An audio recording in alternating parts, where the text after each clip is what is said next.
আসসালামু আলাইকুম সম্মানিত ভিউয়ার্স, আজকে আলোচনা করব হিস্টাসিন ট্যাবলেটটি নিয়ে। হিস্টাসিন ট্যাবলেটটি সম্পর্কে বিস্তারিত আলোচনা করব, যেমন এর কাজ কী, এর দাম কত, এর ব্যবহার, এর পার্শ্ব প্রতিক্রিয়া এবং কি কি কাজে গুরুত্বপূর্ণ ব্যবহারসমূহ।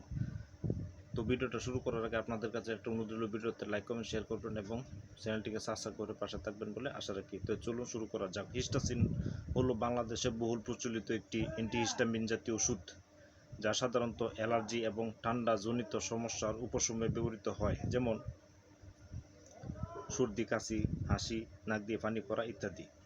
জেসন ফার্মাসিউটিক্যাল নামের টপ কোম্পানি এটি প্রস্তুত করে থাকে। ওষুধটি সম্পর্কে বিস্তারিত আলোচনা শুরু করছি। কার্যকারিতা এবং ব্যবহার কী। হিস্টাসিন শরীর থেকে ক্ষরিত হিস্টামিন নামক উপাদানের কার্যকারিতা বন্ধ করে অ্যালার্জি প্রতিরোধ করে। এটি মূলত যে নিচের সমস্যাগুলো বলবো, এই সমস্যাগুলোর প্রতি নির্দেশিত হয়ে থাকে, যেমন সাধারণ সর্দি, কাশি এবং হাসি। সর্দি, কাশি এবং হাসির ক্ষেত্রে এই ট্যাবলেটটি দারুণ কাজ করে। অনবরত নাক দিয়ে পানি পড়া বন্ধ করতেও হিস্টাসিন দারুণ কাজ করে। চোখ চুলকানো বা চোখ দিয়ে পানি পড়া বন্ধ করতেও হিস্টাসিন দারুণ কাজ করে। ত্বকের অ্যালার্জি ও চুলকানির ক্ষেত্রে বা আমবাতের ক্ষেত্রেও এই হিস্টাসিন দারুণ কাজ করে। পোকার কামড়জনিত চুলকানির ক্ষেত্রেও হিস্টাসিন দারুণ কাজ করে। পার্শ্ব প্রতিক্রিয়া কী? হিস্টাসিনের পার্শ্ব প্রতিক্রিয়া হচ্ছে, এই ওষুধটি সেবনের পর সবচেয়ে সাধারণ যে সমস্যাটি হয় তা হলো গুম গুম ভাব বা ঝিমুনি।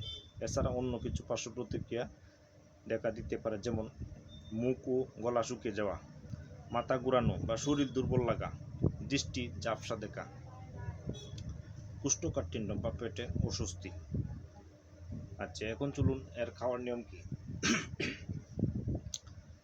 সেবন মাত্রা বা খাওয়ার নিয়ম হচ্ছে, প্রাপ্তবয়স্ক সাধারণত একটি করে ট্যাবলেট দিনে 2 থেকে 3 বার পর্যন্ত ব্যবহার করা যেতে পারে, তবে দিনে সর্বোচ্চ 24 mgর বেশি ব্যবহার করা যাবে না। শিশু 6 থেকে 12 বছর অর্ধেক ট্যাবলেট দিনে 1 থেকে 2 বার করে ব্যবহার করা যেতে পারে। বিশেষ দ্রষ্টব্য হচ্ছে, 1 বছরের নিচে শিশুদের জন্য এটি ব্যবহার করা যাবে না। সতর্কতা: যেহেতু এই ওষুধটি খেলে ঘুম পায়, তাই এটি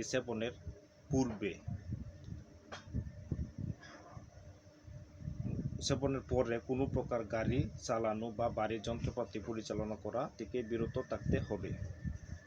গর্ভাবস্থায়, বিশেষ করে প্রথম 3 মাস এবং স্তনদানকালে চিকিৎসকের পরামর্শ ছাড়া এটি সেবন করা উচিত নয়।